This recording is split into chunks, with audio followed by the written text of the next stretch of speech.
ایک شخص نے چڑیا پکڑنے کے لیے جال بچھایا۔ اتفاق سے ایک چڑیا اس میں پھنس گئی اور شکاری نے اسے پکڑ لیا۔ چڑیا نے اس سے کہا، اے انسان، تم نے کہیں ہرن، بکرے اور مرغ وغیرہ کھائے ہیں۔ ان چیزوں کے مطابق میں میری کیا حقیقت ہے؟ ذرا سا گوشت میرے جسم میں ہے، اس سے تمہارا کیا بنے گا؟ تمہارا تو پیٹ بھی نہیں بھرے گا۔ لیکن اگر تم مجھے آزاد کر دو تو میں تمہیں بڑے ہی کام میں آنے والی نصیحتیں کروں گی جن پر عمل کرنا تمہارے لیے بہت مفید ہوگا۔ ان میں سے ایک نصیحت تو میں ابھی کروں گی، جبکہ دوسری اس وقت کروں گی جب تم مجھے چھوڑ دو گے اور میں دیوار پر جا بیٹھوں گی۔ اس کے بعد تیسری اور آخری نصیحت اس وقت کروں گی جب دیوار سے اڑ کر سامنے درخت کی شاخ پر جا بیٹھوں گی۔ اس شخص کے دل میں تجسس پیدا ہوا کہ نہ جانے چڑیا کیا فائدہ مند نصیحتیں کرے گی۔ اس نے چڑیا کی بات مانتے ہوئے اس سے پوچھا، تم مجھے پہلی نصیحت کرو، پھر میں تمہیں چھوڑ دوں گا۔ چنانچہ چڑیا نے کہا، میری پہلی نصیحت تو یہ ہے کہ جو بات کبھی نہیں ہو سکتی اس کا یقین مت کرنا۔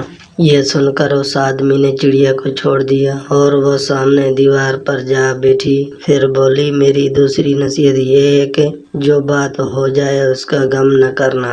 اور پھر کہنے لگی، اے بھلے مانس، تم نے مجھے چھوڑ کر بہت بڑی غلطی کی، کیونکہ میرے پیٹ میں پاؤ بھر کا انتہائی نایاب پتھر ہے۔ اگر تم مجھے ذبح کرتے اور میرے پیٹ سے اس موتی کو نکال لیتے تو اس کی فروخت کرنے سے تمہیں اس قدر دولت حاصل ہوتی کہ تمہاری آنے والی کئی نسلوں کے لیے کافی ہوتی اور تم بہت بڑے رئیس ہو جاتے۔ اس شخص نے جو یہ بات سنی تو لگا افسوس کرنے اور پچھتایا کہ اس چڑیا کو چھوڑ کر اپنی زندگی کی بہت بڑی غلطی کی۔ اگر اسے نہ چھوڑتا تو میری نسلیں سنور جاتی۔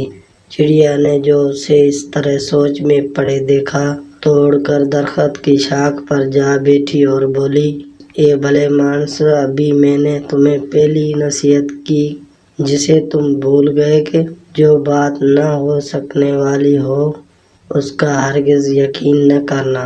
لیکن تم نے میری اس بات کا اعتبار کر لیا کہ میں چھٹانگ بھر وزن رکھنے والی چڑیا اپنے پیٹ میں پاؤ وزن کا موتی رکھتی ہوں۔ کیا یہ بات ممکن ہے؟ میں نے تمہیں دوسری نصیحت کی تھی کہ جو بات ہو جائے اس کا غم نہ کرنا، مگر تم نے دوسری نصیحت کا بھی کوئی اثر نہ لیا اور غم و افسوس میں مبتلا ہو گئے کہ خواہ مخواہ مجھے جانے دیا۔ تمہیں کوئی بھی نصیحت کرنا بالکل بیکار ہے۔ تم نے میری پہلی دو نصیحتوں پر کب عمل کیا جو تیسری پر کرو گے؟ تم نصیحت کے قابل نہیں۔ یہ کہتے ہوئے چڑیا پھر سے اڑی اور ہوا میں پرواز کر گئی۔ وہ شخص وہیں کھڑا چڑیا کی باتوں پر غور و فکر کرتے ہوئے سوچوں میں کھو گیا۔ وہ لوگ خوش نصیب ہوتے ہیں جنہیں کوئی نصیحت کرنے والا ہو۔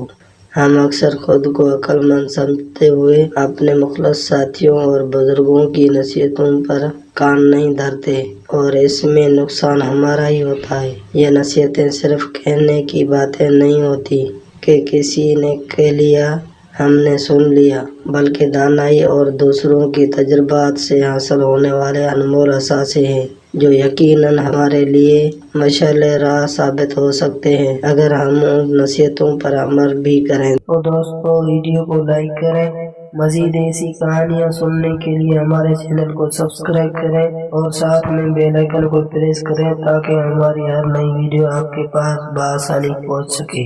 پھر ملیں گے نیکسٹ ویڈیو میں۔ اللہ حافظ۔